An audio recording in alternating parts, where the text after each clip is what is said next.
Can we start? Okay, that's Liz over there that I was asking permission. Liz, raise your hand. Liz Muirhead. Hello. And it's fair to say that... Oh, agora ia falar inglês, isto é perigoso. É a mente por trás deste projeto, foi quem idealizou este projeto desde o início e é a primeira pessoa a reconhecer no dia de hoje e merece uma salva de palmas nossa, porque foi a ideia dela.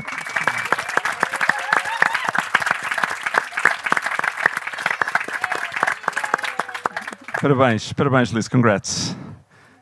Mas ela não fez isto sozinha, a Liz teve o apoio da equipa da Moondance, que são os técnicos que vão estar aqui mais deste lado, da Elvira, que está aí a tirar fotografias a algures, e obviamente da casa, da Biovila, que abriu as portas a este tipo. É a primeira vez que acontece, estavam a perguntar se isto já é muito antigo, não, é a primeira vez. E a Liz, que veio do Reino Unido viver para Setúbal, teve esta ideia e depois nós ajudámos-la a montar. Bom, os meus óculos. Umas notas de organização que me pediram para dizer. Primeiro é que vai começar mais ou menos ao mesmo tempo uma sessão de Nature, Immersion, Forest Bathing, e quem quiser, quem nos tirar as medidas e não quer estar aqui e preferir estar no meio da natureza, vai ter com a Liz, que está ali, que vocês já viram, e ela irá levá-los ao sítio certo. E já agora dizer-vos também que, relacionado com o tema que vamos falar hoje, que são os psicadélicos e as plantas medicinais, vai haver uma sessão às 5h30, não sei bem em que palco, mas penso que não é neste. É uma sessão chamada Thank You Plant Medicine, que é uma sessão em que se pretende que as pessoas venham falar das suas experiências psicadélicas. E não mais do que isso. Partilhar histórias, estigmatizar, criar comunidade através desse storytelling. Eu depois estarei lá e darei mais instruções, mas para terem uma ideia, se quiserem contar a vossa história ou se quiserem ouvir outros a falar das suas experiências pessoais significativas, teremos isso também com muito prazer e com o apoio da organização, da organização Thank You Plant Medicine, que podem encontrar online.org e vale a pena procurar. Histórias muito bonitas. Bom, a propósito disso também, de Plant Medicine, psicadélicos, dizer que nós aqui não vamos fazer grande distinção, não temos essa preocupação, nem sequer isso é muito importante para nós. Portanto, podemos falar de plantas sagradas, de psicadélicos, de plantas medicinais, de fungos psicadélicos e por aí fora. Para nós é mais ou menos o mesmo e não vamos, só por uma questão de terminologia, por razões que não vamos discutir hoje, provavelmente não distinguiremos umas das outras. Eu uso a palavra psicadélicos mais vezes, mas de forma um bocado indiscriminada. E o nosso objetivo é conversar, é de uma forma informal, é esclarecer, é dar oportunidade para perguntas que possam surgir e que possam ser respondidas e também, enfim, que nós nos possamos conhecer melhor uns aos outros, porque esta comunidade está a crescer, a comunidade que se interessa por este tema e todos nós temos interesse em que isso aconteça e que os passos que vão ser dados para esse crescimento sejam passos sustentados. Portanto, sustentabilidade também no progresso do conhecimento acerca destas ferramentas e também de como as utilizar. Para isso temos uma equipa de luxo que está aqui ao meu lado e que depois se complementa na sessão da tarde. É toda a mesma equipa, embora venham de organizações diferentes, mas somos todos amigos, colegas, fazemos todos mais ou menos o mesmo, que é fazemos parte do nosso trabalho nesta área, numa função ou noutra. Eu tenho comigo 3 psiquiatras e uma psicóloga, e depois à tarde a minha colega Marta irá apresentar o grupo da tarde, mais psiquiatras, e eu apresento-me antes disso, uma questão de educação, Pedro Teixeira, sou professor da Universidade de Lisboa, faço atualmente investigação também nesta área, embora tenha vindo de outra área, na área da psicologia da saúde, em sentido mais lato. Sou o fundador e uma das pessoas que trabalha na equipa do website Safe Journey, que alguns conhecerão, para quem não conhece, convido a explorar, safejourney.pt, e tenho também atividade numa empresa holandesa que trabalha nesta área. Pronto, e comigo tenho, como eu disse, 4 amigos, amigas, que vão fazer, cada um deles, uma pequenina intervenção inicial para expor uma ideia que nós combinámos que cada um traria. A ideia é mesmo que isto seja bastante interativo e informal e por isso, depois dessa ideia, que será à volta de 5, 7 minutos, nós poderemos conversar um bocadinho e teremos também espaço para acolher as vossas questões, as vossas dúvidas e o que não conseguirmos aqui neste espaço de 90 minutos, que vai ser curto de certeza, teremos tempo depois, informalmente ou na sessão da tarde. Passo a dar a palavra, muito em breve, ao Pedro Zuzarte, que está aqui ao meu lado esquerdo, a gente começa pela esquerda hoje, e que é psiquiatra, como eu disse, é professor de psiquiatria na Faculdade de Medicina da Universidade de Lisboa, é doutorado em, Pedro? Em medicina, em psiquiatria? Em medicina. Em medicina, com uma tese que realizou na área das perturbações do humor, portanto, muito próximo das áreas que muitas vezes, para as quais os psicodélicos são relevantes, e que, para além de outras experiências que ele pode querer partilhar convosco e que acho relevantes, para mim é relevante porque gostei muito de saber que ele teve essa experiência, teve durante cerca de 5 anos na América do Sul a trabalhar de forma próxima com a aplicação de plantas medicinais nessa região e trabalhou de perto com uma pessoa que muitos conhecerão, que é o Gabor Mate, um psiquiatra muito conhecido e um divulgador da ciência dos psicodélicos e que, enfim, se calhar o Pedro poderia estar aqui uma manhã inteira a falar sobre essa experiência, mas com certeza vai informar de alguma maneira aquilo que ele vai dizer. E aquilo que eu lhe vou perguntar, para começarmos, é mesmo para, e isto é uma pergunta muito difícil de fazer e de responder, que é para, em 5, 6, 7 minutos, nos poder dar uma visão geral do panorama atual da utilização de substâncias psicodélicas e plantas medicinais. Como é que elas estão a ser usadas hoje, tanto em contextos formais ou informais, tanto em contextos médicos e clínicos ou noutros contextos, talvez deixando de fora para já os contextos recreativos, mas de uma maneira geral, o que é que está em movimento que inclui o uso de psicodélicos de forma consciente e deliberada hoje em dia nas sociedades em todo o mundo. Pedro, acho que estás aí. Pois. Então, primeiro que tudo, bom dia, obrigado ao Pedro e a todos vocês pela... Acho que conseguem me ouvir bem? Sim? Ok. Pronto, então eu já fui apresentado e bem, mais do que suficiente, e quero começar por agradecer a presença, primeiro à Lisa, a organizadora, ao Pedro e a todos vocês estarem aqui, mas também agradecer por uma coisa que me traz realmente o sentimento de gratidão, não é só uma palavra enfim, sem conteúdo por trás. É que de facto não é em qualquer contexto ou em qualquer momento nós temos esta oportunidade de falar de algo que é, na minha perspectiva, não só altamente relevante para a sociedade, para o indivíduo, mas provavelmente para a dimensão mais interior humana, que é o sagrado. E é muito difícil, em 5, 7 minutos, agora falar daquilo que nos está a acontecer no mundo, nos últimos 20 e tal anos, que é este renascimento dos psicodélicos, mas vou fazer o melhor. Eu acho que este renascimento dos psicodélicos, que está a acontecer há cerca de 20 anos, tem sido muito cunhado com esta palavra que é uma revolução, da mudança de paradigma para a saúde mental. Eu não acho que seja exagerado. É preciso nós lermos sempre este acompanhar da revolução em qualquer campo da medicina com o impacto que pode ter na sociedade. E os psicodélicos têm essa capacidade. Têm a capacidade de ser, de facto, uma mudança de paradigma para o tratamento na saúde mental, mas de impactar e mudar a sociedade. Isso foi o que nós vimos nos anos 50, não é? Desde que o LSD foi descoberto, a investigação à volta da psicologia e da psiquiatria do LSD, e depois a adoção pelo movimento da cultura e contracultura dos anos 60, que levou à tal proibição, e aqui estamos nós, outra vez, a remexer nisto. Eu acho que estamos no caminho certo porque estamos a fazê-lo provavelmente com mais maturidade. Temos de ter uma linha fina, e estávamos a falar ainda há bocado disso, para não criarmos cisões, que foi uma coisa que aconteceu no passado, entre a investigação, medicina, libertação humana, quebrar o autoritarismo da sociedade e, no fundo, que isto pode ter um paralelismo com os nossos demónios interiores, que é aqui onde está a utilidade dos psicodélicos em saúde mental, e não transformar isto num cenário de guerra e numa união e progressão. Pronto, respondendo agora de forma mais direta, os psicodélicos, hoje em dia, para quem não está tanto no setting médico e clínico, está a ser explosivo. Portanto, nós estamos a utilizar já atualmente a ketamina para depressão resistente. Portanto, a terapia assistida por ketamina está aprovada. Existem muitos ensaios clínicos do potencial de outras substâncias como a psilocibina ou MDMA, portanto, psilocibina nomeadamente para depressão resistente, para late life anxiety, da ansiedade de fim de vida, em oncologia, para trauma do MDMA, como devem saber, e provavelmente teremos no futuro isto também em setting clínico. Isto para começar a falar da potencialidade, como pediram para falar da potencialidade e dos perigos ligados a esta renaissance psicodélica. Mas eu acho que a potencialidade vai além disto. Isto tem a capacidade de nos mudar como sociedade. Porque vamos entrar aqui num domínio que é, provavelmente, o maior potencial e o maior perigo dos psicodélicos. Eles têm a capacidade de mudar a mente.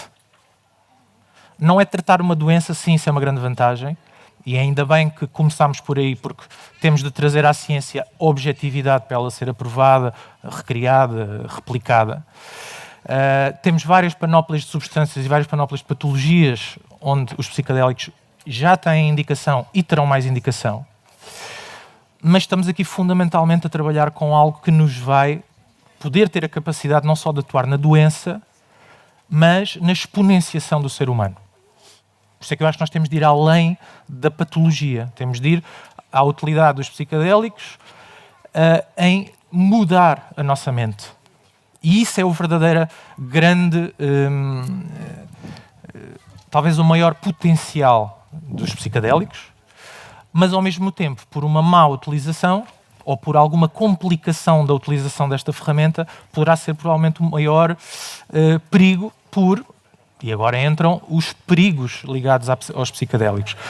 As manipulações, e todos os meus colegas vão falar disto depois mais em pormenor, eu estou aqui quase mais a abrir o território, mas as ego traps, a pessoa ficar presa num novo salvador, portanto, rejeitar um autoritarismo de uma certa doença ou sociedade e passar a aplicá-lo noutra dimensão.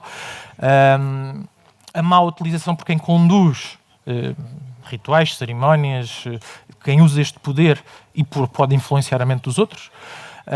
E o grande perigo também daquilo que estávamos a falar, que é voltarmos as costas ao avanço médico, ao laboratorial, à investigação da utilização em massa, porque quem contacta depois normalmente quer prosseguir o caminho, mas a utilização não pode ser e não deve ser nem incentivada de forma indiscriminada, nem lida sem perigos, porque eu, como psiquiatra clínico também sou, além de investigador e docente, estávamos a falar disso há pouco, vejo cada vez mais pessoas a virem ter comigo e connosco, eu sei que isto acontece com outros colegas, a pedir ajuda porque se abriu um fogo que depois não conseguem apagar.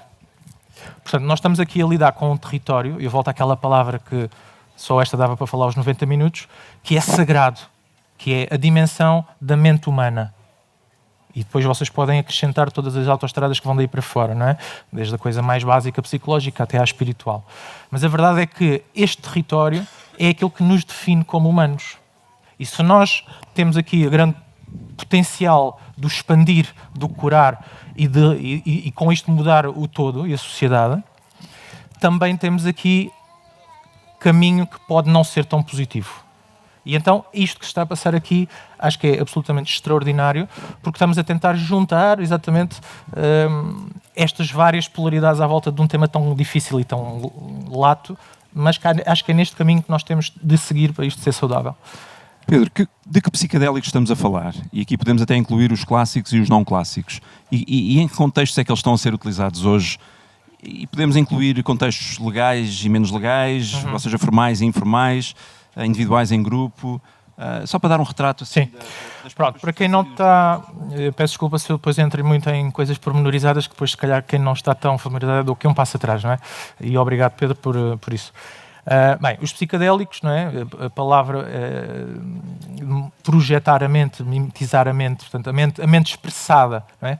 Ela pode ser dividida em várias classes, há várias leituras, os clássicos, os novos, os dissociativos, os alucinogénios, os delirantes, portanto, existem várias classes de psicodélicos, mas os mais utilizados aqui para o setting clínico, que é o que o Pedro me está a perguntar, neste momento já em utilização está a ser a ketamina, que apesar de tudo é um dissociativo, tem sido utilizado como anestésico em muitos, da anestesia, até veterinária e tudo, mas que tem uma capacidade de criar uma dissociação e meter a pessoa em contacto com algum rewiring da mente, que é um processo que pode ser relativamente passivo durante a administração, mas que depois tem uma grande incidência da terapia que se sucede. Aqui o Pedro e outras pessoas poderão falar disso em maior pormenor.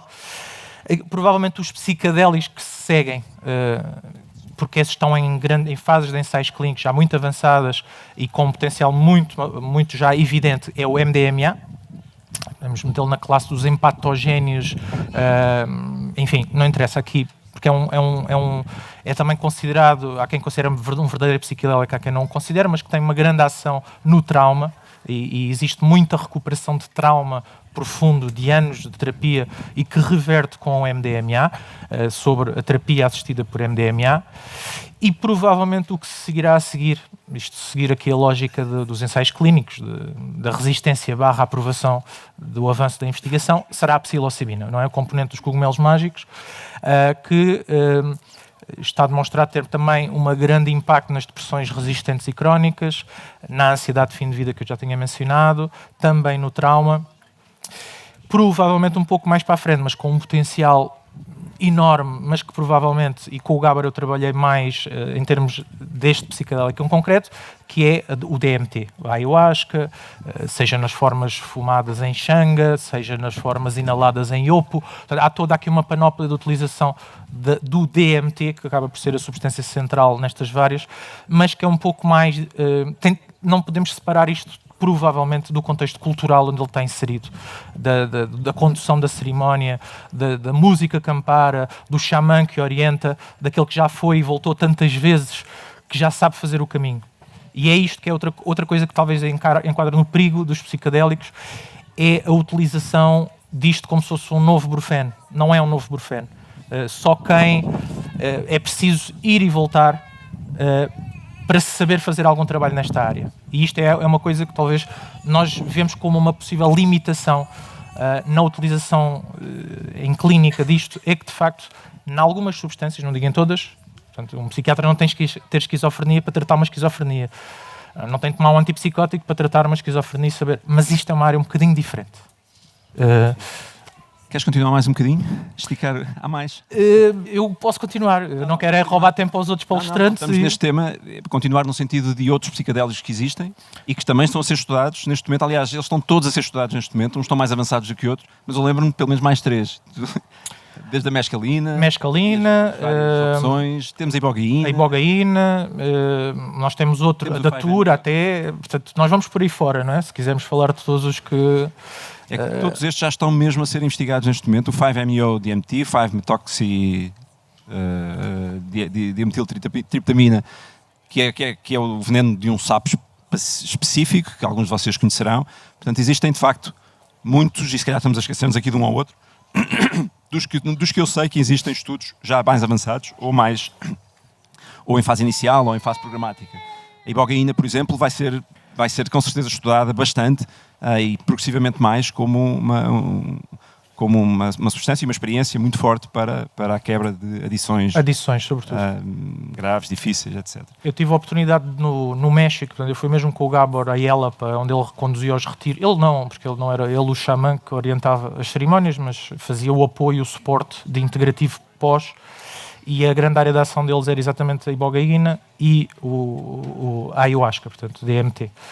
A ibogaína era sobretudo para quadros de adição pesada, em que nós, não sei se vocês têm noção, mas em psiquiatria clínica, as nossas taxas de recuperação de alcoolismo primário é perto de 2%, portanto, é pouquíssimo. Imaginem 2 pessoas em cada 100. E quadros de dependência orgânica muito marcada. A heroína, por exemplo, nós não falamos normalmente em... cura. Nós falamos em algum tipo de organização sistémica da vida da pessoa, porque elas entram nos programas de metadona e depois deixam de querer roubar para a próxima dose, passa a expressão, não é? Uma expressão muito baixa, mas nomeadamente as pessoas destroem a própria vida porque não conseguem controlar o apelo da próxima dose. E a ibogaína tem tido uma demonstração extraordinária de conseguir tirar as pessoas destes quadros de adição profunda. Portanto, é isto. O potencial está aqui. Agora temos de seguir em frente, mas de forma correta. Que é o perigo de podermos destruir esta via, é se calhar seguirmos de uma forma um bocadinho menos correta. LSD talvez seja o que começou, não a revolução, porque a revolução é quando já estamos na segunda volta, mas a abertura, não é, dos anos 40, 50 para todo este campo que nos faz estar aqui hoje. Não é? É garantido que esquecemos sempre de algum. É garantido. E desta vez esquecemos do primordial, pelo menos dentro dos sintéticos, entre aspas. Só para dar um retrato para quem possa estar um bocadinho mais fora da realidade no terreno, digamos assim, mas hoje temos, para além da ketamina, que está a ser usada um pouco por todo o mundo ocidental, há clínicas de ketamina a abrir em muitos países, até já é usada no Sistema Nacional de Saúde em Portugal, para quem possa estar mais desatento. Vamos ouvir falar disso um bocadinho mais à tarde, sobre esse processo, ou podemos, porque temos cá quem já conduz esse processo, mas temos ofertas em países onde isso é legal, de cerimónias para além da ayahuasca com psilocibina e também com o uso de São Pedro ou a chuma, portanto, que tem mescalina. Já existem, portanto, essa oferta já existe sem questões de risco de ilegalidade em muitos países. Um país na Europa e depois alguns países espalhados pelo mundo, Uruguai, Jamaica, e depois assim umas zonas mistas, Costa Rica, México. Mas, portanto, esta oferta já existe para quem a procura, enfim, com maior ou menor qualidade, porque não é certificada, digamos assim, mas, digamos, overground. E depois existe toda uma oferta informal que é importante ir conhecendo. Quem queira participar no debate, claramente. E que levanta uma série de questões e de dúvidas, mas que nós queremos que vá melhorando também. E que representa um passo muito importante, porque é muito importante que as pessoas possam ter, quem está interessado e quem sente este chamamento, como nós dizemos, que possa ter as suas próprias experiências em segurança. É um passo importante que falaremos um bocadinho mais à frente. Que tal se passássemos para o Pedro? Sim. Sim. Tem alguma questão premente que queiram colocar ao Pedro Zuzarte, que ele possa responder num minuto ou dois, eventualmente sobre a experiência dele na América do Sul, ou outra questão que tenha ficado daquilo que nós dissemos? Podemos ter aqui um minuto ou dois. Obrigado pelo LSD. O LSD está a ser estudado também, já foi muito estudado, aliás foi a substância mais estudada no século passado e está novamente a ser estudada. Estão a ser estudadas combinações, ainda ontem foi atribuída uma patente nos Estados Unidos, bastante controversa, da primeira vez de uma patente de combinação entre uma triptamina e uma feniletilamida, portanto um LSD e MDMA, por exemplo, uma patente. Portanto, estas combinações vão começar a ser estudadas também, aquilo que nós, enfim, em linguagem mais comum, poderíamos chamar de candy flipping, que muitas pessoas conhecem, vai passar a ser estudado também. 2CB está a ser estudado também, ainda não muito, mas é uma das substâncias que provavelmente terá aplicação terapêutica também no futuro. Obrigado. Boa lembrança. E há mais uma ou outra, de certeza, à escondida que vai aparecer na conversa. Bom, Pedro Rodrigues. Vamos passar, isto são 3 Pedros hoje, vocês aguentem aqui a desmultiplicação de Pedros. Fragmentação social. Já estamos aqui em psicadélico. O Pedro é também um psiquiatra e o Pedro acabou de montar, como eu estava a dizer há bocadinho, é uma das pessoas que acabou de montar um serviço para executar no Sistema Nacional de Saúde, no Hospital Júlio de Matos, um serviço de psicoterapia assistida por psicadélicos, ou seja, por ketamina. Portanto, vai ser possível aos nossos concidadãos, ou a nós próprios, ter acesso, mediante certas condições, e para quem tem indicação, provavelmente para depressão, mas ele poderá falar mais se para outras indicações também, de ter uma experiência psicadélica assistida num contexto psicoterapêutico no Sistema Nacional de Saúde, em Portugal. Há mais países que o têm, mas não são muitos. O Pedro é doutorado também. É doutorado... Desculpem que dei aqui um saltinho. Não é tão importante. Em Medicina pela Nova Medical School, e fez um projeto em parceria com a Fundação Champalimau, que também tem investigação a decorrer nesta área já há algum tempo, e é atualmente também um investigador no Imperial College, um investigador associado ao Imperial College em Londres, que é um dos centros pioneiros e ainda dos mais importantes na investigação com psicadélicos. O que nós gostávamos que o Pedro abordasse, ou que começasse a conversa por abordar, é entrarmos um pouquinho não digo nos mecanismos, mas nos processos da experiência psicadélica. Nós dizemos vulgarmente que os psicadélicos expandem a mente e podíamos iniciar uma conversa acerca do que é que isso significa. O que é que significa, como é que nós podemos, nomeadamente, compreender a experiência psicadélica por 2 lentes que se complementam. Uma é a lente neurofisiológica, através de estudos com neuroimagem, estudos que observam os processos neurobiológicos, sobretudo do nosso cérebro, sob o efeito psicadélico. Existem estudos fantásticos a decorrer neste momento nesta vertente. E depois, a avaliação mais típica de estudos da mente, apesar de tudo, é mais frequente, que são estudos em que nós perguntamos às pessoas o que é que elas sentiram ou pedimos que elas descrevam por questionário várias características da sua experiência, portanto, os dados psicológicos. Com recurso a estas 2 ferramentas de análise e a mais reflexão que o Pedro possa ter, eu pedia para ele iniciar esta conversa acerca da expansão da mente que os psicadélicos induzem e que ajudam a explicar muito do seu potencial. Obrigado, Pedro. E obrigado, Liz. Eu, de facto, propus-me a falar, ou tentar responder à pergunta de como é que os psicadélicos expandem a consciência. Também podemos falar de expansão da mente. Eu gosto mais da ideia de mudar a mente, mas o que fazem é uma expansão de consciência. E, portanto, depois arrependi-me um bocadinho quando percebi que tinha 7 minutos para responder a esta pergunta. Por um lado, porque a pergunta em si, na verdade, ainda não tem resposta, há várias teorias. E segundo, porque o tempo é pouco, mas também vou tentar e dar o meu melhor, como o Pedro. E se calhar acho que o início é se calhar ir às definições de uma coisa e de outra, não é? Portanto, para começar, no fundo, psicadélicos, se formos ler um livro, são substâncias que naturais ou sintéticas, que têm o potencial de causar uma alteração transitória, mas profunda, de uma série de coisas, da percepção, do sentimento, das emoções, da nossa vivência de nós próprios, no fundo, do conteúdo da nossa consciência, e uma alteração esta que apenas é causada, e de forma diferente, em sonhos, em meditação intensiva, em alguns estados de êxtase religiosos, estados espontâneos que são raros, mas no fundo, resumindo isto tudo, no fundo são substâncias que são capazes de alterar de uma forma profunda e transitória a consciência. Mas então isto leva-nos à segunda parte. Na verdade, então, o que é a consciência? E, portanto, podemos ter uma definição mais fenomenológica ou psicológica, não é? Que define a consciência como a experiência subjetiva e integrada de duas coisas. Por um lado, o mundo à nossa volta e, por outro, nós próprios, no fundo, o nosso self, o nosso ego, o nosso eu. E, portanto, nós tomamos conhecimento do mundo à nossa volta, e isto aprende-se na escola pela audição, pela visão, pelo olfato, etc. O outro lado é um bocadinho mais difícil de estudar, mas todos nós temos a nossa experiência o nosso monólogo interior constante, não é? A nossa ideia de estar sempre aqui a pensar para nós e dialogar connosco o que é que fizemos ontem, o que é que vamos fazer amanhã, os nossos objetivos, como é que os vamos preencher, e por outro lado a nossa experiência subjetiva de um eu como um corpo, não é? Uma existência física, unitária, não é? De eu controlo os meus próprios movimentos, da agência, de unidade, eu sou só um, não sou dois, eu ontem era o mesmo que vou ser amanhã, e portanto todas estas dimensões podem ser resumidas como a nossa consciência do eu corporal, ou bodily self, ou a nossa consciência do eu narrativo, ou do self narrativo, ou biográfico, a história que contamos a nós próprios.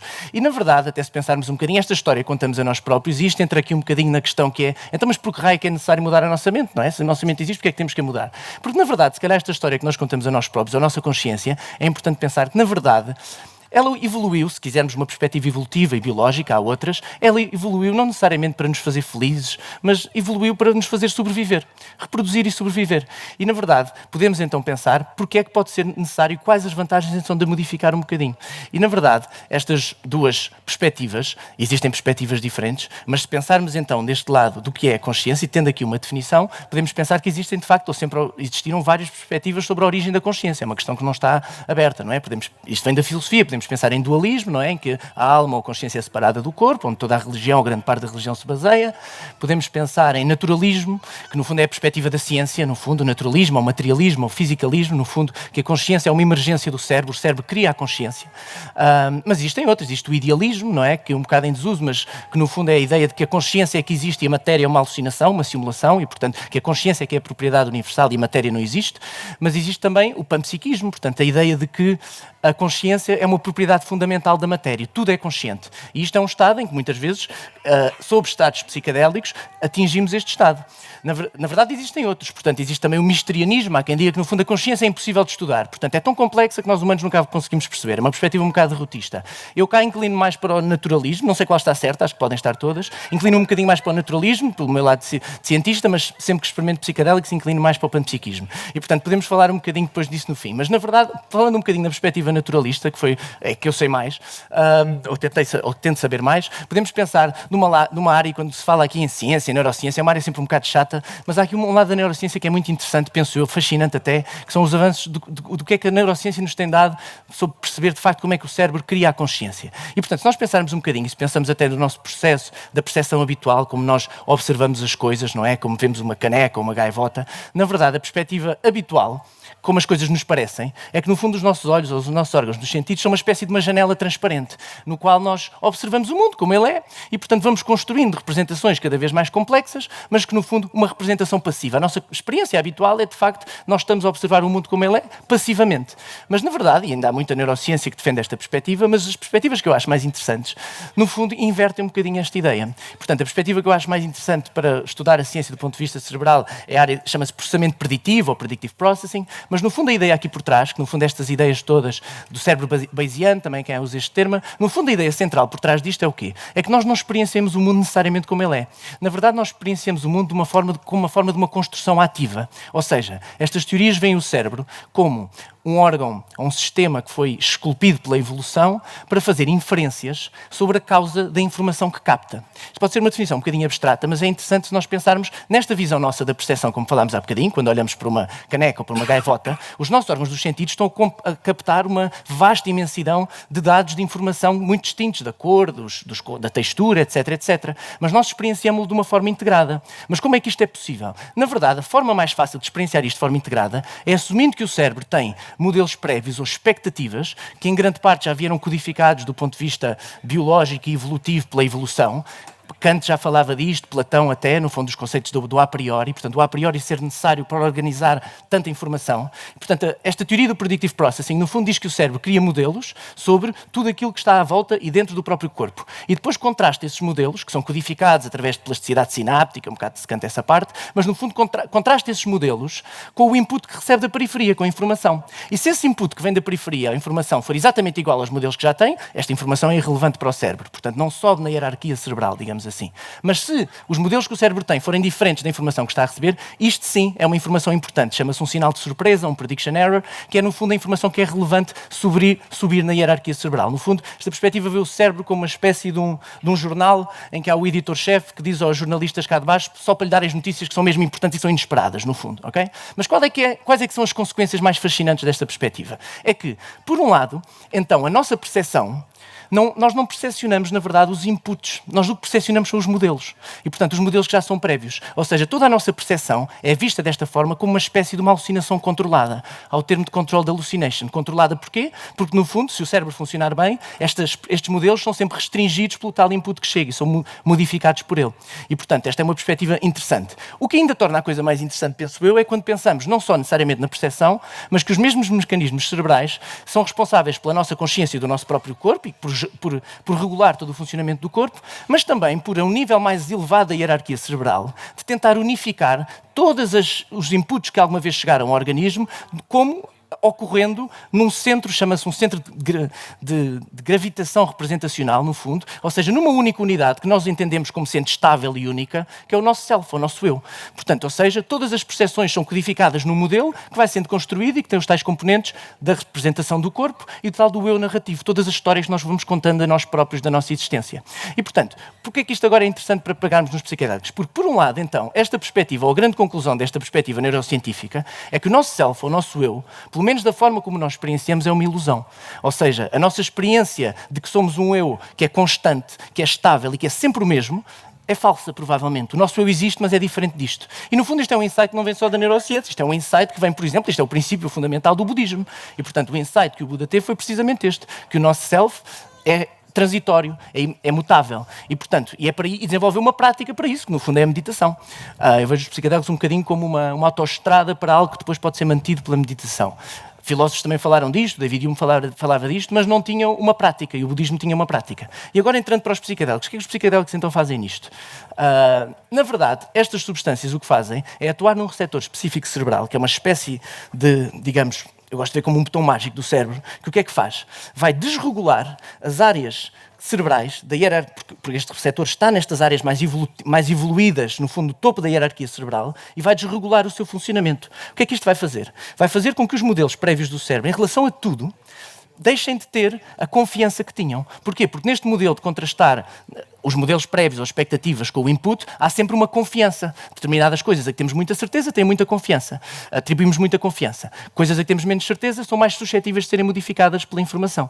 E, portanto, o que os psicodélicos fazem é reduzir, no fundo, a confiança que o cérebro tem em todos os seus modelos. E é isto que provavelmente explica os correlatos psicológicos da experiência. Ou seja, se o modelo do cérebro que nós somos um corpo que existe e que está separado dos outros é codificado cerebralmente, se isto deixa de ter tanta confiança, isto explica a tal dissolução do ego, a transcendência do ego. Porquê? Porque nós perdemos a tal codificação de sermos separados dos outros. E do ponto de vista terapêutico, porquê é que isto é importante? Porque o raio pode ser importante isto, não é? Esta pode ser uma importância do ponto de vista da sociedade, mas para uma pessoa que está deprimida, na verdade, cuja consciência habitual é eu não valo nada, a minha vida não vale nada, tudo não tem saída, isto no fundo são modelos que a pessoa tem com uma confiança absoluta. E, portanto, o relaxar ou diminuir a confiança nestes modelos é a chave da terapia com psicodélicos, sendo isto feito num contexto psicoterapêutico. Mas, na verdade, e mesmo para terminar, esta consciência ou a compreensão de que, de facto, o nosso eu é uma ilusão no sentido em que pode ser experienciado de formas muito diferentes. Uma delas, que é provavelmente a mais interessante, é que nós não somos eu e os outros, que somos todos um, e os psicodélicos podem fazer isto com muita intensidade. Na verdade, pode ser a grande chave para os efeitos mais benéficos dos psicodélicos em termos da sociedade. Porquê? Porque se nós deixarmos de nos ver do ponto de vista individual, como um ser individual que tem que lutar só por si, pelas exigências do seu ego, na verdade isto vai nos tornar menos egoístas, mais cooperativos, vai-nos, no fundo, modificar as nossas prioridades morais e éticas, vai-nos tornar mais espontâneos, porque deixamos de estar sempre preocupados com aquilo que acham sobre nós. Se nós estamos todos porque é que eu estou preocupado com o que os outros acham? E por último, não me lembro do último. Lembro-me. No último vão-nos fazer, então tem mesmo a ver com isto, no último vai-nos fazer, então, deixarmos de nos ver como parte separada da natureza, que é o que a nossa consciência habitual nos diz, é que eu estou aqui e aquilo, este espaço incrível é uma outra coisa, mas como parte da natureza, porque na verdade nós evoluímos a partir dela. E portanto acho que há aqui uma ponte muito interessante, até estar a mais chata da neurociência e a psicologia, que tem potencial de ser unificada, digamos assim. Ficou gravado. Ainda bem que eu não estive no júri de doutoramento do Pedro, imagino. Tirar notas e notas e notas. Coitado. Brilhante, brilhante. O modelo Rebuzz em 5 minutos com uns toques prévios de... Enfim, uns pozinhos. Bom,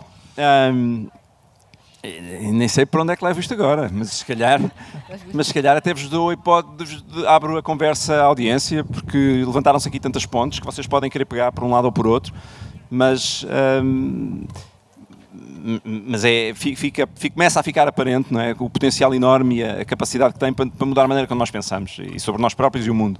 E esta é uma das explicações mais prováveis ou mais consensuais hoje em dia, embora nada seja consensual hoje em dia. Querem perguntar alguma coisa? Querem que o Pedro explique algum dos aspectos em maior detalhe? Sim. Está gravado, está gravado.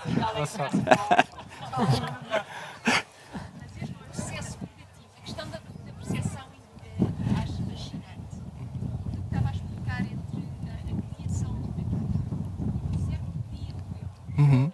E depois, quando tem a confirmação dos modelos finalmente lá no ser, fica ali, não considera importante. Só que quando não considera, só quando não batem certos modelos com a experiência, é que há aqui. Exatamente. Explicou se calhar melhor do que eu, mas posso entrar em maior pormenor. Repete a pergunta. Como? Repete a pergunta. Portanto, se calhar vou repetir a pergunta para quem não ouviu. No fundo, a questão que eu falei há pouco, da ideia de que o cérebro cria modelos e que depois os contrasta com a informação que vem da periferia, e que se esses modelos, ou se a informação que vem da periferia estiver exatamente de acordo com os modelos, esta é a informação que não é importante subir na hierarquia cerebral, mas que se a informação for divergente, a informação que chega for divergente dos modelos ou das expectativas prévias, isto sim é a informação que é relevante, cria o tal sinal de surpresa e sobe na hierarquia cerebral. Isto num estado normal, exatamente, muito bem. Ou seja, este modelo de funcionamento até pensa-se que pode ser aplicado a todos os graus do funcionamento cerebral. Se pensarmos até, por exemplo, e o cérebro começa, portanto, com o imperativo de nos manter vivos, não é? De nos fazer sobreviver. E, portanto, isto pode ser levado até ao nível mais celular ou da organização mesmo de tudo o que é processos biológicos de homeostasia. No fundo, temos que ter determinados valores de glicose entre isto e isto, é o modelo prévio, se afinal está muito baixo, vou ter que fazer qualquer coisa, vou ter que modificar isto. E até aos níveis mais elevados. E, na verdade, a parte que eu não disse, ainda bem que fez esta pergunta, é então o que é que o cérebro faz, então, quando este sinal de surpresa chega? Não é? E pode fazer, no fundo, duas coisas. Uma primeira é modificar o modelo. Portanto, percebe, afinal, este modelo está errado. Se tiver muita informação da periferia que é diferente do modelo, e se o modelo não tiver muita confiança, os sinais da periferia também têm uma confiança associada, uma possibilidade é modificar o modelo. A outra possibilidade é agir. E, portanto, é agir no mundo para modificar os sinais de input. Portanto, são as duas grandes respostas que o cérebro pode ter, no fundo.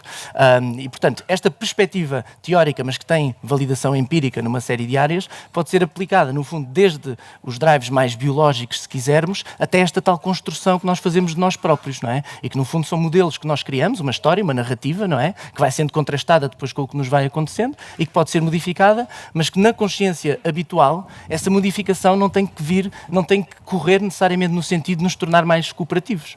Não tem necessariamente de vir no sentido de nos tornar mais éticos.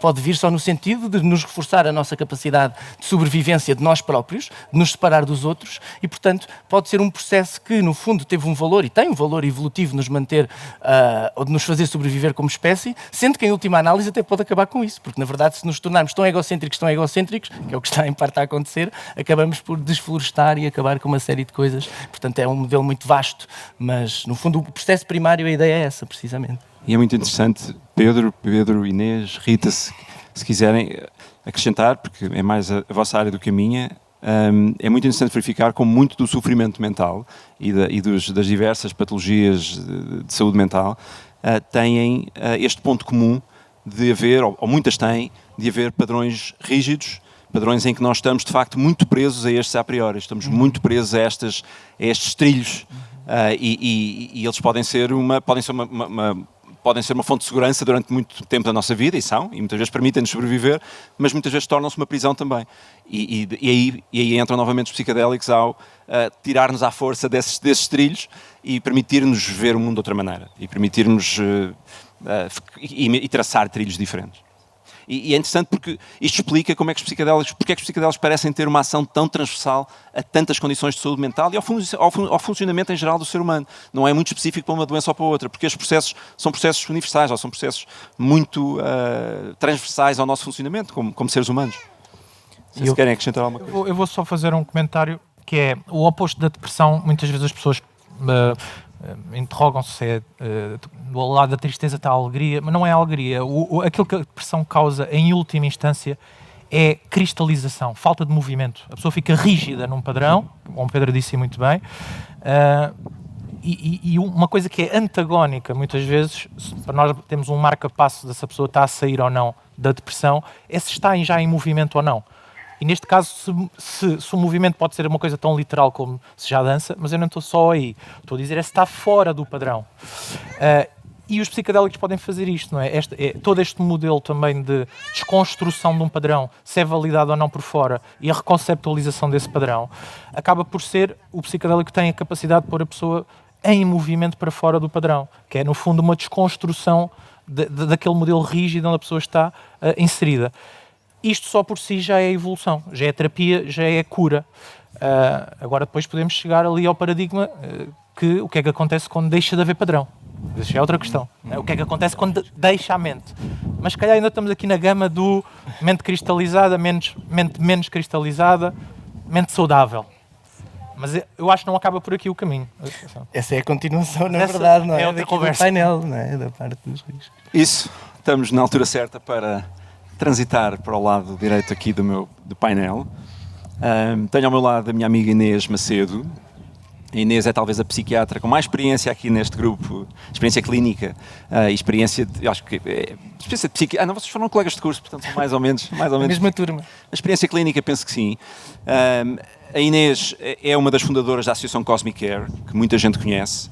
Uma associação que faz um papel importantíssimo em Portugal na área da preservação da saúde, dos direitos das pessoas que consomem substâncias, mas também, e agora aqui no tema que nos toca mais perto, num papel na redução do risco no uso de substâncias, e falo de várias maneiras que a Inês poderá descrever se quiser, mas vale a pena conhecer. Encontram o Cosmic Care no Boom Festival, encontram o Cosmic Care já em sítios físicos em Lisboa e talvez no Porto já começa a acontecer qualquer coisa. E é um exemplo, ainda há pouco tempo eu estava a ouvir falar de redução de riscos para alguém nos Estados Unidos, penso que até foi o Rick Doblin, ou alguém nessa área, e o exemplo de Portugal surge muitas vezes à conversa, não só pelas nossas leis de descriminalização, mas também pelas nossas práticas de redução de risco e proteção da saúde, dos direitos de quem deseja consumir substâncias. Inês, muito em função da sua prática na Cosmic Care, incluindo o Boom, tem experiências, ou melhor, sabe que as experiências psicadélicas são intensas, isso nós todos sabemos, ou podem ser intensas, podem ser muito intensas e por vezes podem ser difíceis, podem deixar marcas, mas sobretudo o que nos interessa aqui, para além do que a Inês possa querer falar sobre a sua experiência com experiências difíceis de outras pessoas, é o que é que nós podemos fazer para que uma experiência intensa não seja necessariamente uma experiência que eu preferia não ter tido. Uma experiência que me deixou uma marca negativa. Difícil, que também não é grave muitas vezes, mas traumática, que persiste, é algo que nós normalmente não desejamos. E o que é que nós podemos fazer? e aqui já podemos abrir a porta dos contextos todos, incluindo contextos recreativos, mas a Inês falará como quiser. O que é que nós podemos fazer? O que é que sabemos sobre estas experiências difíceis? Qual tem sido a experiência na Cosmic Care? Novamente em 5, 7 minutos e depois nós podemos abrir a discussão à plateia. Inês. Obrigada, Pedro. Obrigada a todos e todas por estarem aqui presentes. De acordo com o Pedro, eu sou a pessoa aqui deste painel com mais experiência clínica, mas venho de um universo completamente diferente aqui dos meus dois colegas. Portanto, eu não sou académica, não tenho doutoramento, não tenho... aliás, estou aqui super nervosa porque estou aqui perante dois gigantes que eu admiro muito, mas aquilo que eu venho aqui dizer-vos é bastante mais terra a terra e bastante mais simples, ok? Portanto, vamos aqui fazer... Não vou fazer uma continuação, vou fazer um pequeno intervalo, ok? Eu preciso... Provavelmente. Obrigada, fartei-me de aprender aqui e pronto, fiquei um bocadinho ansiosa, até já me descalcei como viram, porque estou a tentar pôr em prática um bocadinho aquilo que, enquanto facilitadora de experiências psicodélicas difíceis, sugiro às pessoas que acompanho, que é tentar um certo grounding, um contacto com a terra, ok? Para descer um bocadinho desta dimensão mental que tanto nos atormenta, não é? Vou só aqui fazer um enquadramentozinho. Portanto, eu venho do universo recreativo, eu conheci os psicodélicos por experimentá-los porque tinha más companhias, segundo algumas pessoas.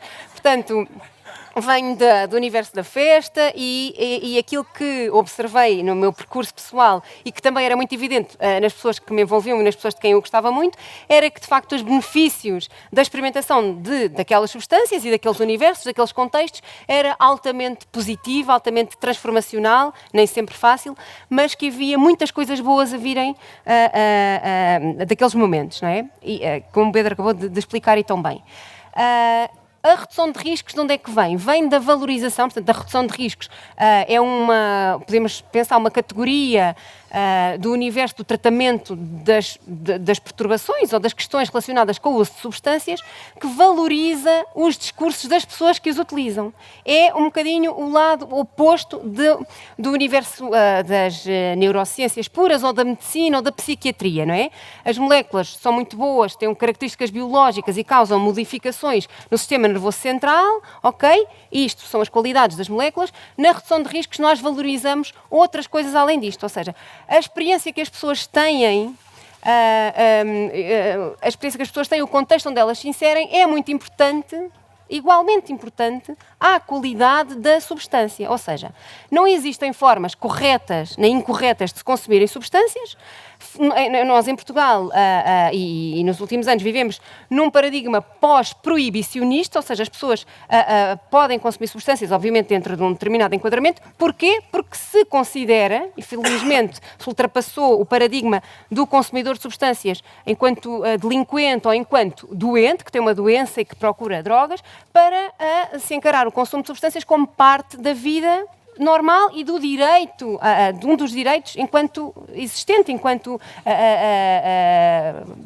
ser existente no planeta, não é?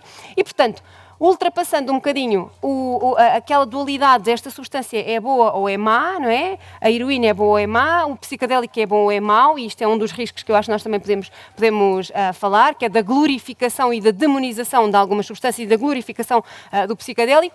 E pode ser bom ou pode ser mau, o consumo pode ter mais ou menos riscos, de acordo com uma série de coisas, não só as características biológicas da substância, não é? E, portanto, há outras dimensões e tudo isto interage com uma complexidade enorme. E as outras dimensões foram definidas por um senhor que é o Zinberg, em 1984, ou foram faladas, e que são, além da substância, o set, que é o substrato sobre o qual a substância vai agir, e o setting, o contexto.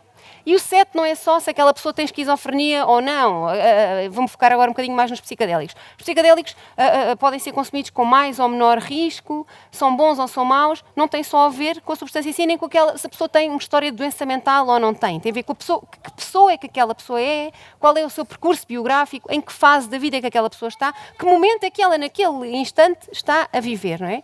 E em que contexto é que ela se insere. Um contexto pode ser mais físico e mais concreto, mais evidente, ou um contexto cultural, contexto social, que momento global é que aquela pessoa está a viver. E, portanto, os riscos das substâncias, os riscos da utilização de psicodélicos têm muito a ver com estas três dimensões, ok?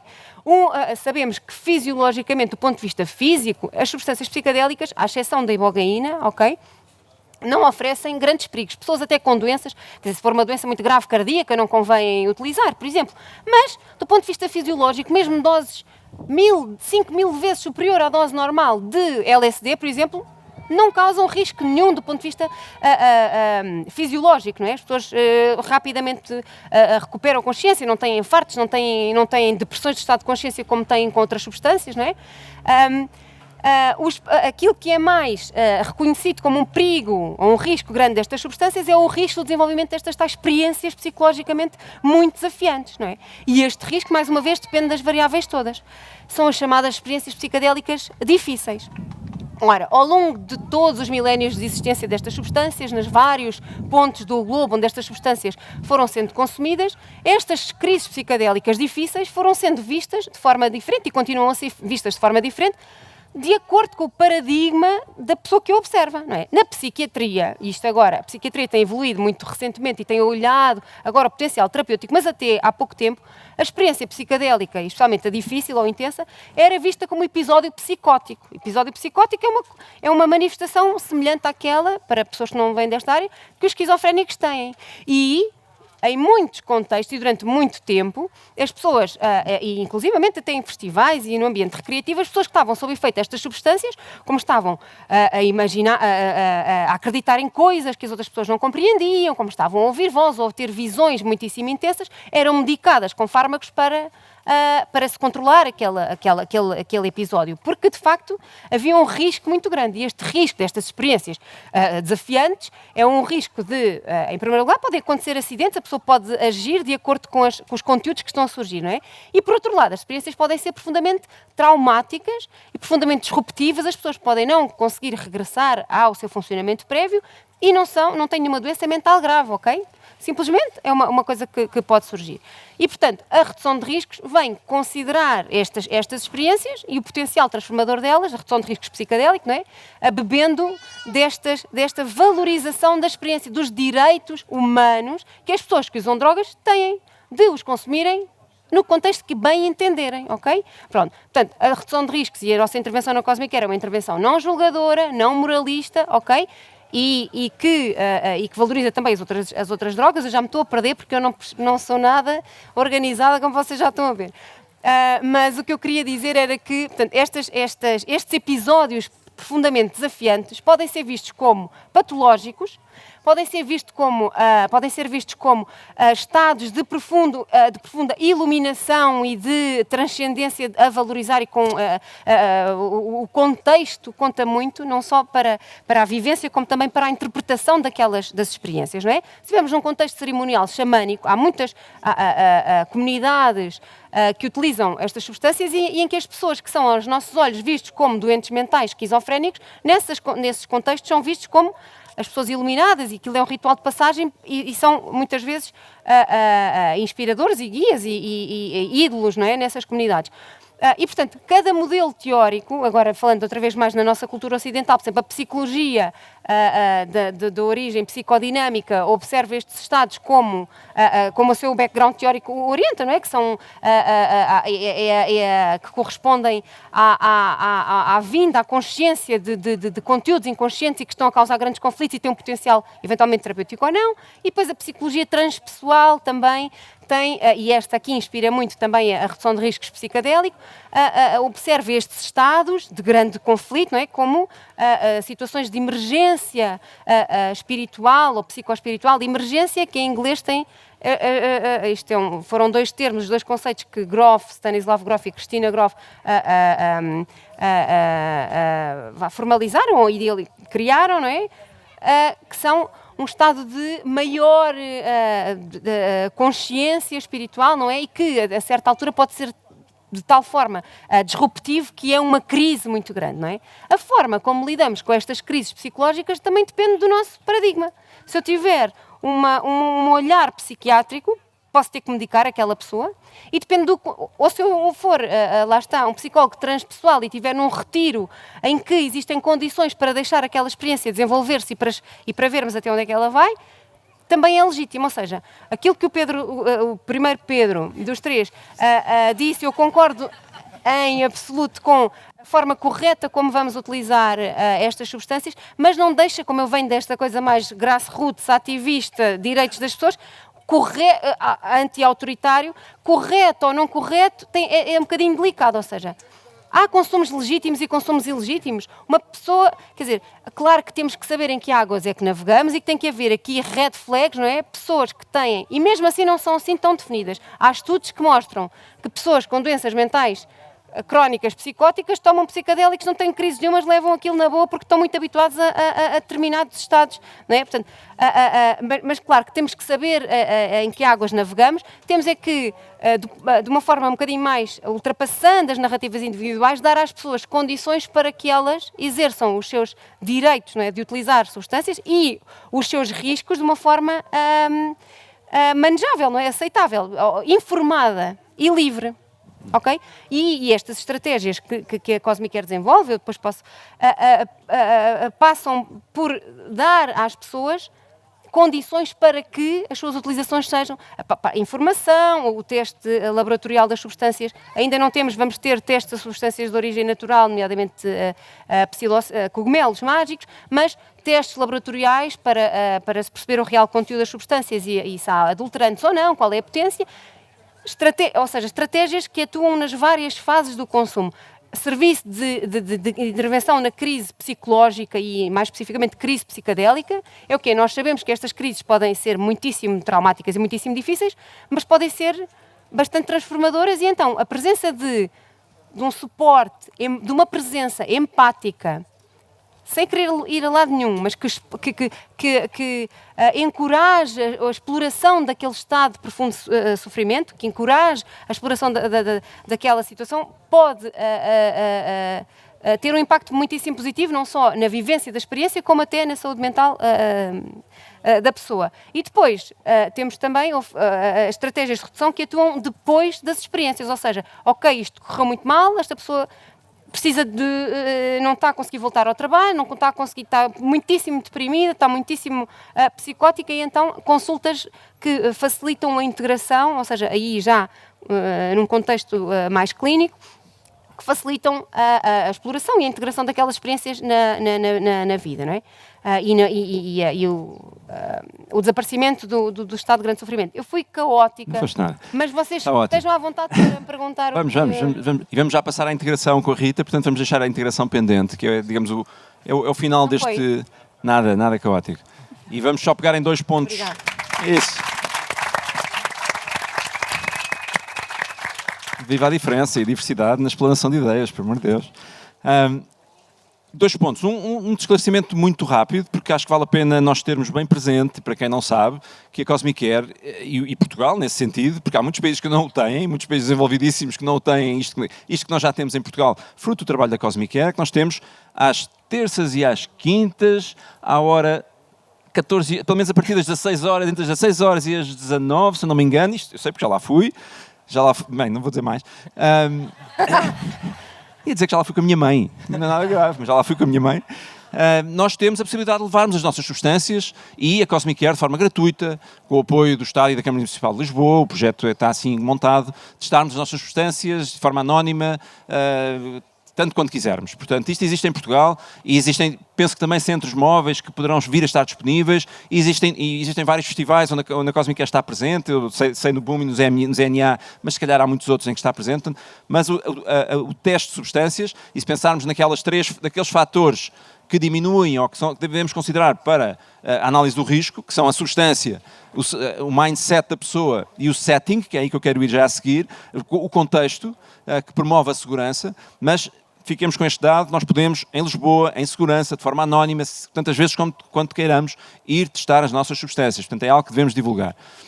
Setting, contextos. Se uma destas pessoas que aqui está, eu acho que estas pessoas que aqui estão, provavelmente até já têm uma ideia do que é que isto significa, mas se alguém amigo de uma destas pessoas lhe perguntasse, eu sei que estiveste a ouvir uma palestra sobre segurança e psicadélicos, quais são os fatores essenciais para uma viagem psicadélica segura?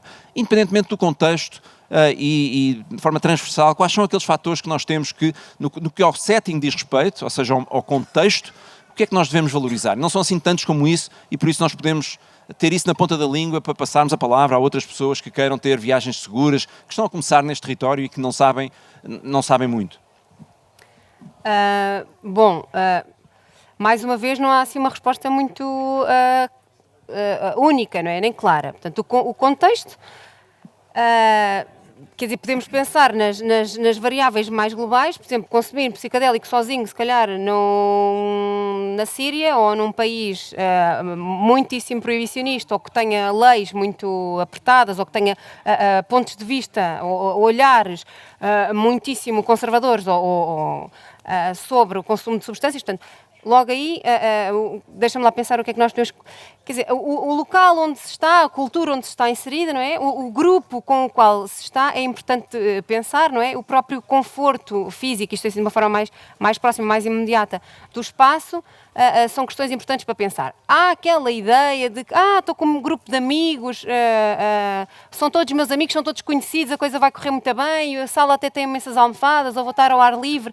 Isto, quer dizer, importa que haja conforto, mas há pessoas, eu já conheci várias neste percurso, que preferem e que se sentem muito bem de consumir psicodélicos sozinhos num espaço, olha, em casa, na cama, de olhos fechados, e o contexto social, não é? Portanto, o estar rodeado de amigos, por mais confiança que se tenha com eles, gera alguma ansiedade, não é?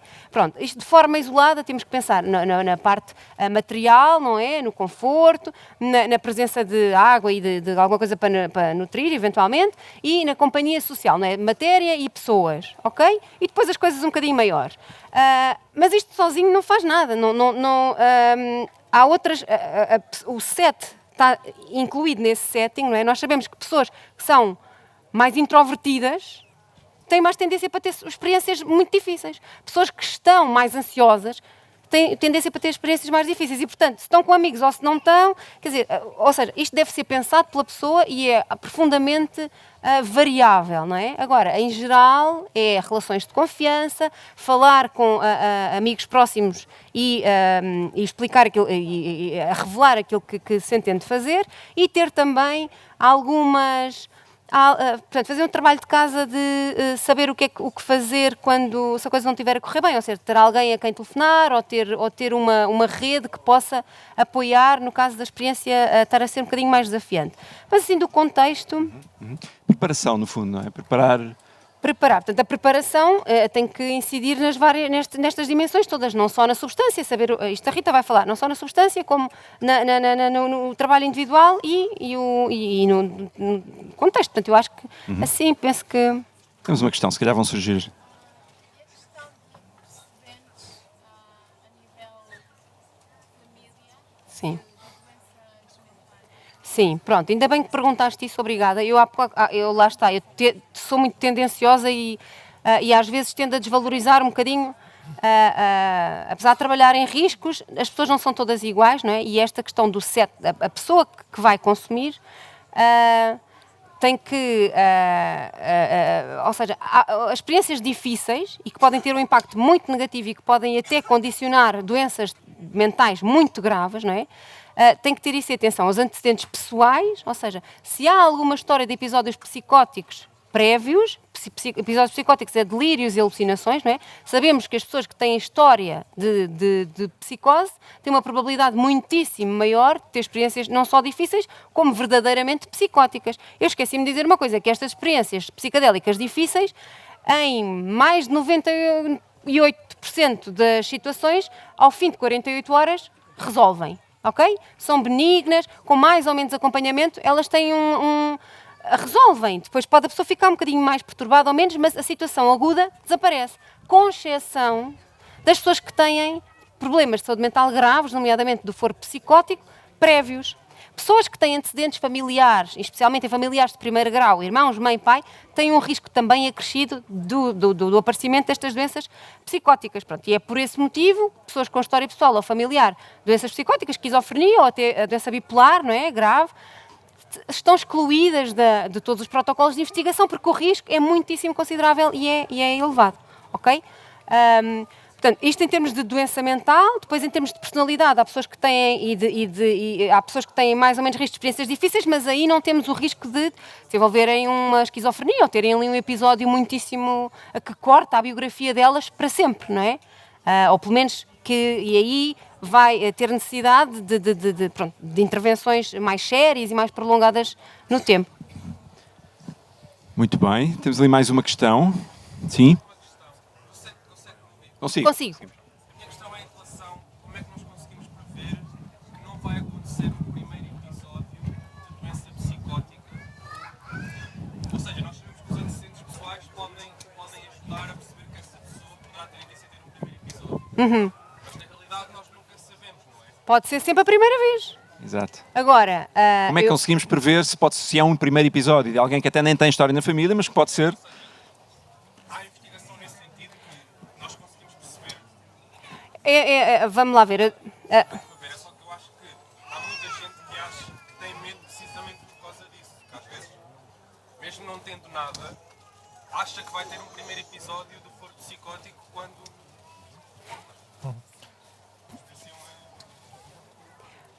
Não se consegue prever, aliás, há muito pouca coisa que se consegue prever quando se fala de experiência psicadélica.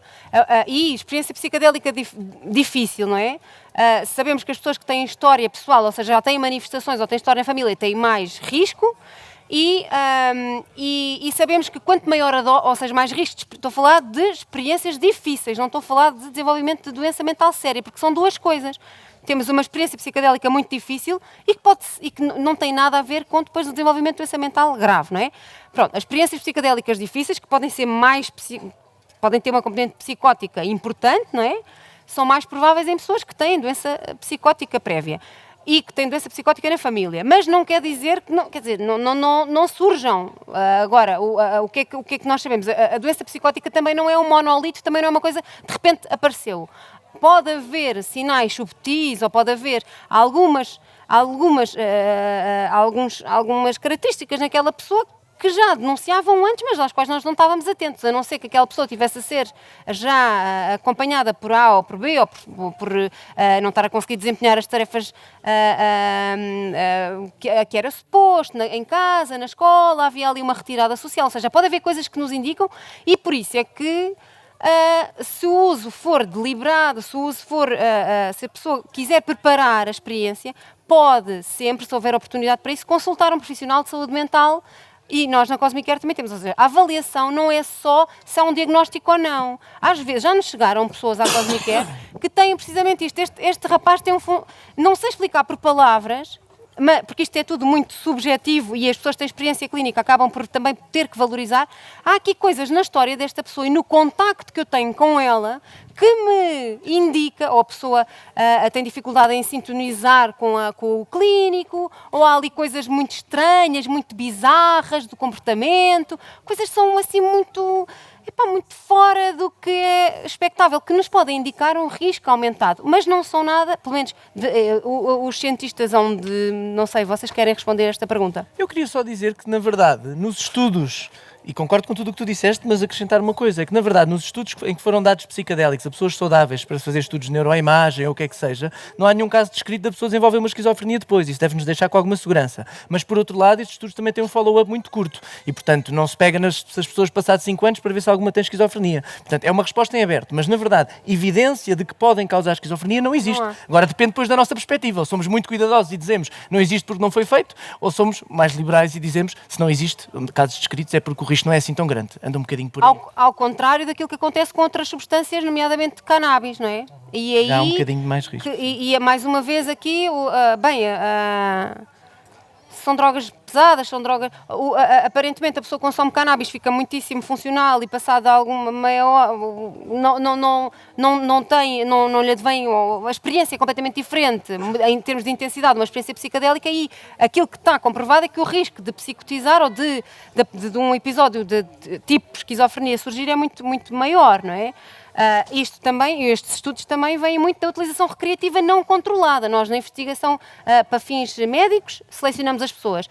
Nos contextos recreativos, não. E, de facto, não há nenhuma relação entre uma coisa e outra. Agora, se houver sintomas prévios, é assim, da nossa experiência de Cosmic Care, de 1000 e tal casos, as pessoas que não resolveram e que ficaram muito doentes, tinham todos episódios anteriores, só que ninguém sabia, não é? Deixem-me focar num contexto específico, por alguns minutos, porque é um contexto que está a crescer muito e é aquele que provavelmente vai ser objeto de maior procura pelo cidadão comum, que é o contexto de, vamos chamar-lhe, cerimónias guiadas em grupo. Pode ser com ayahuasca, pode ser com cogumelos mágicos, pode ser com LSD, pode ser com o Achuma, com o São Pedro, enfim, um contexto específico que reconhecemos de há um grupo que se junta, esse grupo está a ser orientado por uma equipa que assume a responsabilidade sobre essa sessão, isto é importante, é diferente de um contexto em que um conjunto de amigos, enfim, partilha a responsabilidade, não, alguém que tem a responsabilidade, tem a autoridade, há uma hierarquia de poder naquele grupo, etc. Eu não vou adiantar muito, porque nós não temos tempo e podemos falar muito sobre isto, mas queria chamar a atenção para um fator ou dois e até podemos depois complementar, porque os meus colegas de certeza que têm também opinião sobre o assunto. Um é que existem hoje em dia bons recursos para nós nos prepararmos quando estamos a ponderar ou quando algum amigo nosso está a preparar para, em Portugal ou fora de Portugal, participar numa destas sessões. Há uma organização chamada iSeers, que funciona na Catalunha. O Safe Journey, o website que vos falei há pouco, tem isto lá de forma muito, num tab que diz boas práticas, é muito fácil de encontrar, com um conjunto de guidelines, orientações, tanto para consumidores, digamos assim, utentes, como para quem organiza estas cerimónias, do que é que são boas práticas nesta matéria. Eu acho que aqui levantam-se outros riscos, que nós não vamos ter a oportunidade de detalhar aqui, mas há dois que eu chamei, há duas condições ou dois critérios para os quais eu chamava a atenção. Um é, de facto, as qualificações e a experiência de quem está a ter esta responsabilidade de organizar este grupo com 20, 30, 40, 50 pessoas, ou mais, muitas vezes, ou até grupos mais pequenos. Quem são estas pessoas, de facto, que experiência é que têm e que preparação é que têm. E, por outro lado, uma coisa muito simples, que é o rácio de facilitadores para participantes. E, se quiserem uma referência, eu daria uma referência de 3 ou 4 participantes por cada um facilitador, como um rácio de referência. Mais participantes do que isto pode se tornar complicado, menos do que isto talvez não seja necessário. É a minha opinião pessoal. E não é só a minha. São critérios muito fáceis de exclusão à partida. Mas pronto, fiquem com esta noção, porque para a redução de riscos mais em larga escala e sobretudo em grupos, que é o que mais acontece hoje em dia, de facto, em termos de números de pessoas a terem experiências psicodélicas, bate aos pontos a utilização terapêutica e de investigação, que hoje em dia são números provavelmente 10 vezes mais, e em que os riscos às vezes são mal quantificados. Mas vamos passar não sei que algum colega queira reforçar ou dizer algo sobre isto, eu ia passar ao tema seguinte, porque é o final do nosso arco. Nós já falámos aqui da palavra integração, do que é que acontece depois. Independentemente da dificuldade da experiência, normalmente se a experiência for de alguma maneira significativa, trouxer informação, trouxer algo, também há experiências que não trazem nada, pelo menos imediatamente, às vezes trazem depois, mas normalmente há algo que trazem. Temos ali uma questão. Sim. Dos números, sim, dos rácios, dos grupos.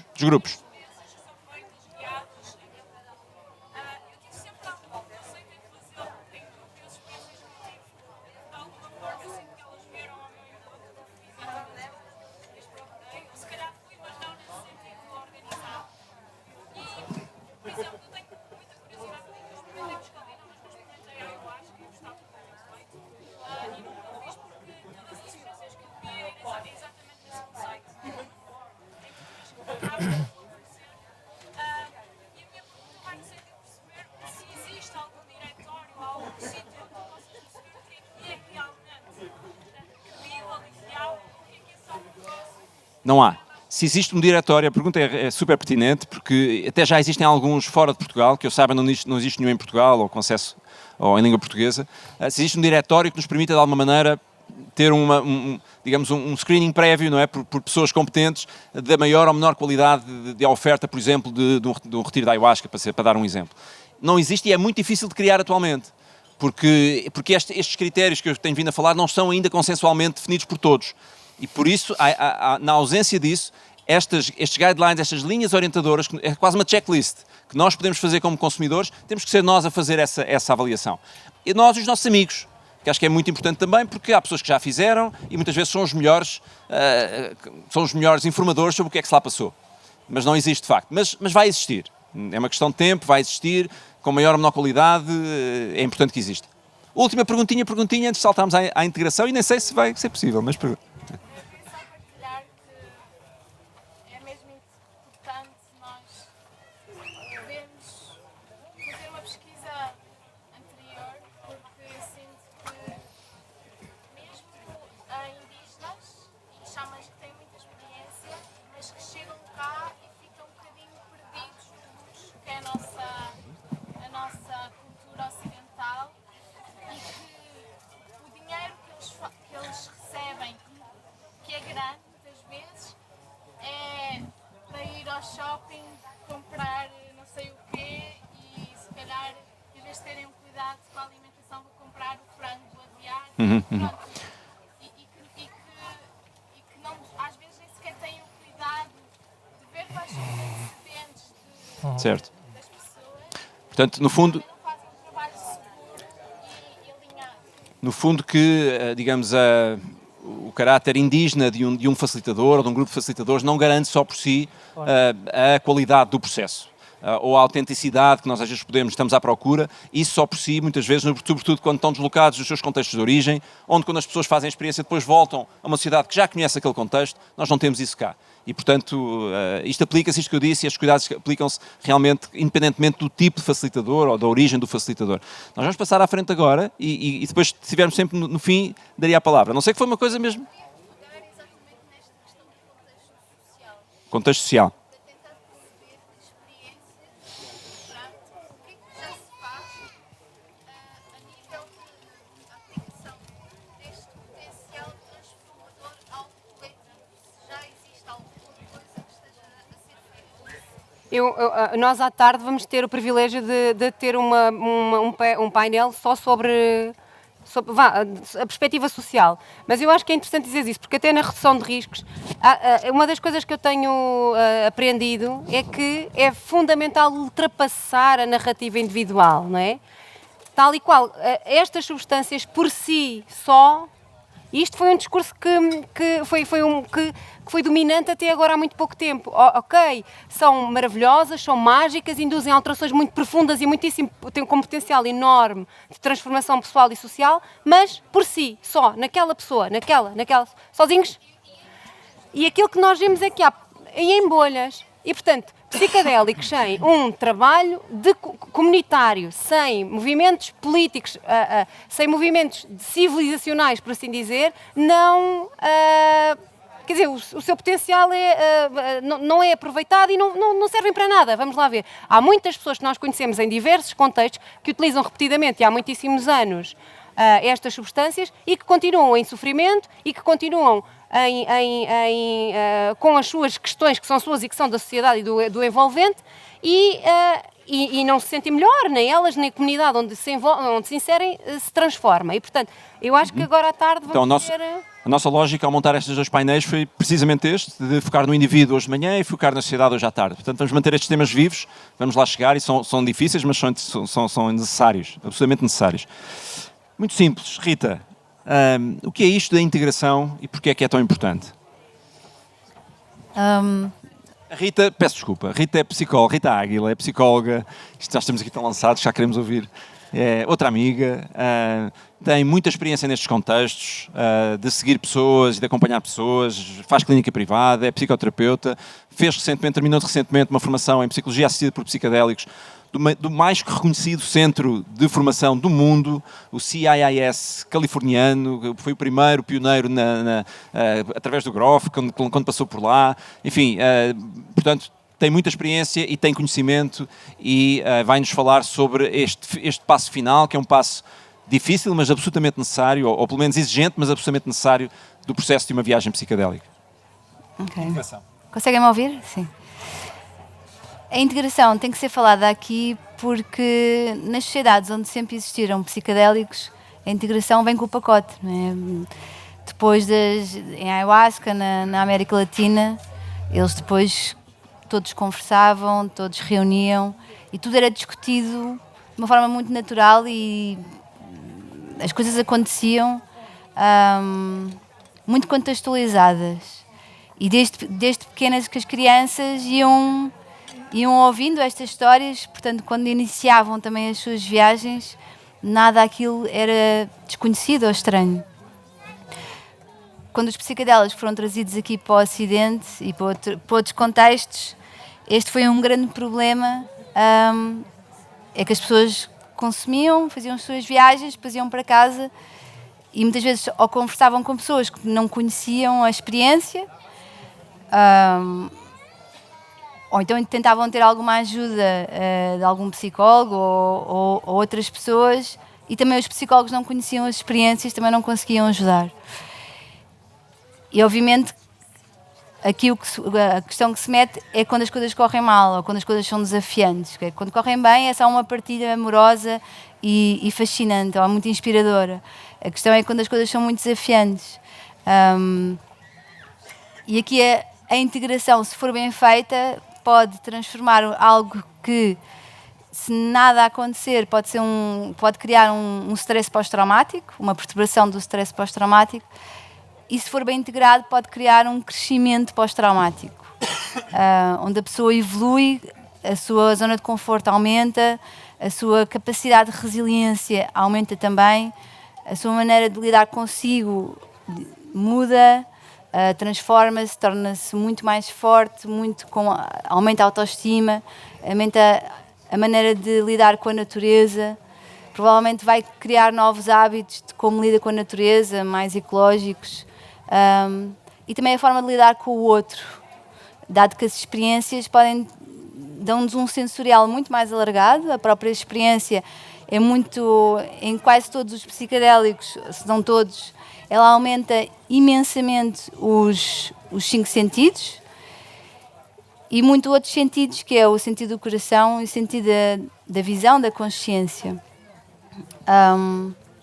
Em que contextos, Rita, é que a integração pode acontecer ou acontece hoje em dia? Em contextos, estás a falar? Individual, grupo... Exato. Aqui já há alguns psicólogos e psiquiatras e outros terapeutas que têm experiência e podem ajudar as pessoas a fazer a nível individual num espaço clínico ou terapêutico. Em grupo também há alguns movimentos de círculos de integração psicodélica, acho que em Portugal há 1 ou 2, onde as pessoas podem partilhar e ouvem as partilhas uns dos outros e aprendem também. E há outras maneiras.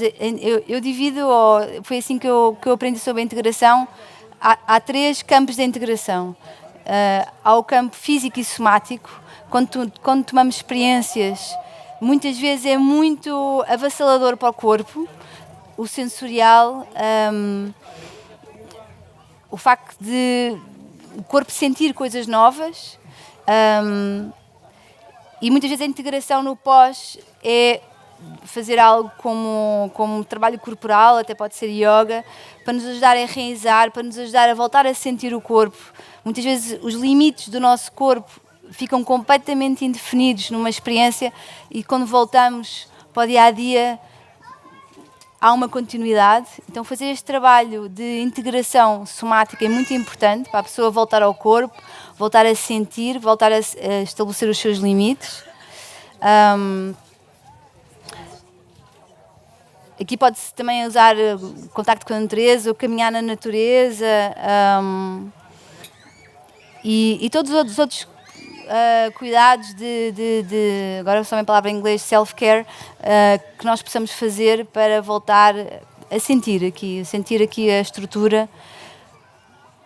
E quando fazemos isso também, muitas vezes voltamos a sentir o corpo, mas ele está realmente expandido. E é isto depois na integração que queremos levar para o mundo. Mas como é que levamos um corpo expandido para o escritório, quando vamos trabalhar na segunda-feira, ou para os almoços de família? Tudo isso muitas vezes é preciso ajuda, porque é um novo, vamos nos reposicionar. Como é que nos posicionamos com o outro? Como é que nos posicionamos no nosso meio profissional? Com um corpo mais expandido, mais sensitivo. E tudo isto, claro, é tudo muito, tem que ser trabalhado individualmente e cada caso é um caso. Mas é muito importante ser trabalhado. Depois há a parte da integração que se chama psicoespiritual, que é depois de ter estas experiências que podem ser tanto no campo sagrado, que podem ser muito vastas.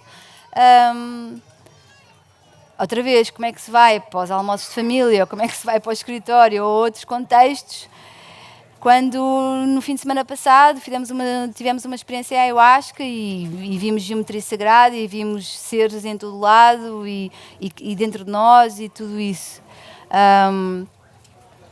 Mais uma vez, é preciso perceber como é que nos posicionamos com estas novas maneiras é o expandir esta caixa, não é? Muitas vezes usa-se o termo de, nos dias a seguir a uma experiência destas, que é o arrumar gavetas. Que é como sentimos que temos que abrir as gavetas todas do nosso armário, tirar a roupa toda cá para fora e voltar a arrumar. Algumas não entram mais e se calhar entram novas roupas, novas formas de ver a vida. E aqui nesta integração psicoespiritual também podem trazer temas que foram vividos ou que estamos a viver, que são os temas da mortalidade, se passamos por lutos ou a nossa própria mortalidade, a nossa relação com algo fora de nós, divino, sagrado, o que quisermos chamar. E também pode mexer muito naquilo que eu quero fazer para a vida, que pegada é que eu quero deixar, qual é o nosso propósito. Muitas pessoas, e isto é falado sempre, deve ser falado sempre quando uma pessoa tem uma experiência, que no mês a seguir não tome decisões drásticas, não mude de trabalho, não termine uma relação. É preciso fazer esta integração de como é que vamos ser depois da experiência, e isso leva tempo.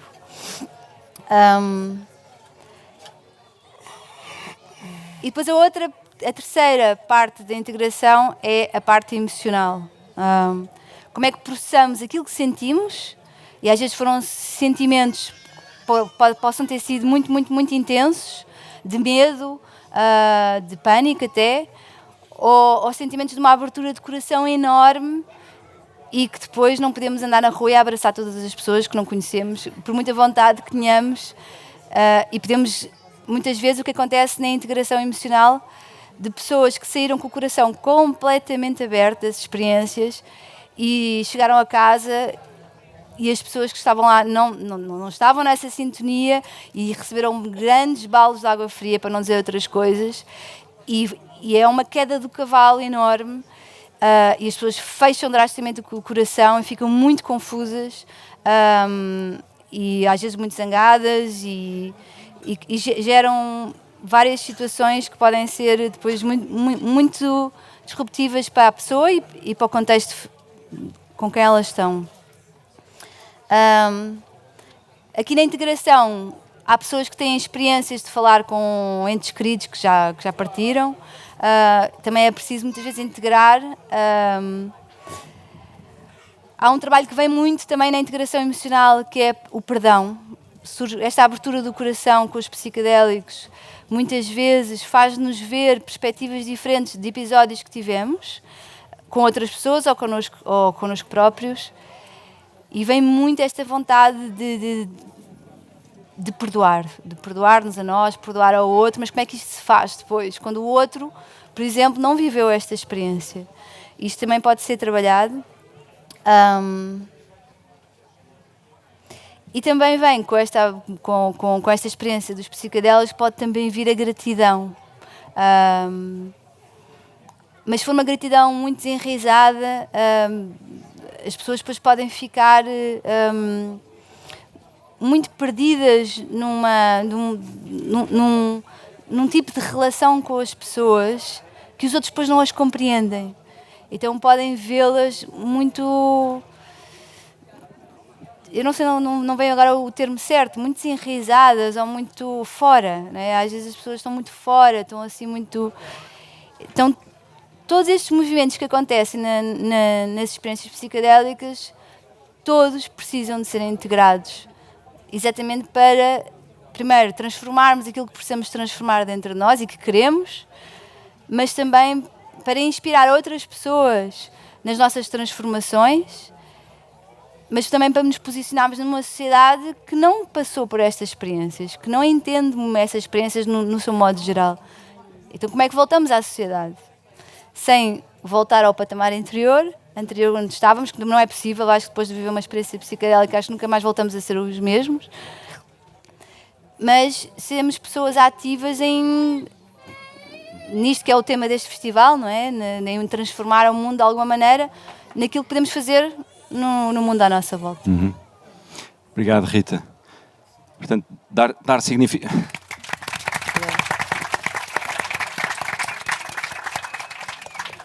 Compreender o que é que se passou, dar significado.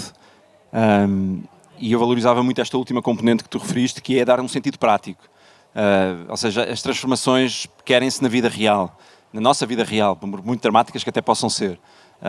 E esta é uma fase que nem sempre fica clara, nem sempre fica óbvia.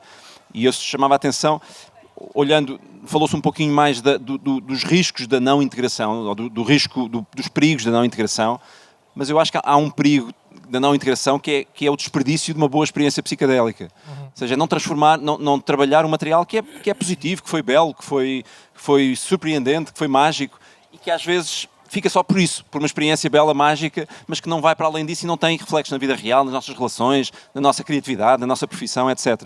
E eu acho que a integração tem muito este papel também de nos obrigar, entre aspas, ou de haver alguém que nos obrigue gentilmente a estar algum tempo com aquilo. É muito difícil, porque a profissão chama, e os filhos chamam, enfim, a vida chama, mas é essencial para não desperdiçarmos aquilo para o qual nos preparamos, no qual investimos tanto e que depois às vezes se perde na espuma dos dias, e é uma pena. Às vezes, eu lembro-me às vezes das primeiras experiências psicodélicas, que são tão fortes muitas vezes e que às vezes já não voltamos a ter uma primeira experiência psicodélica.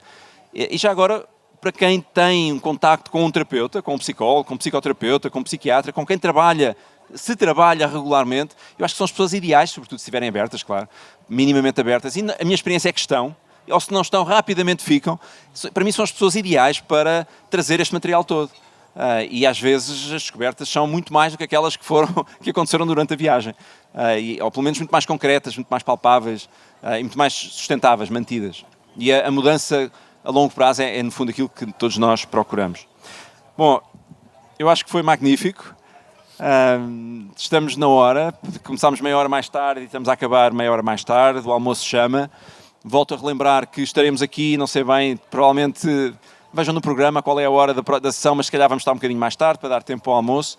Mas vamos estar aqui a falar novamente de psicodélicos e de plantas medicinais, mas agora com um olho mais aberto, com uma visão panorâmica ainda maior sobre implicações culturais, sociais e o que é que podemos esperar do futuro na integração destas substâncias na nossa vida, na nossa cultura, na nossa sociedade. Obrigado pela vossa atenção.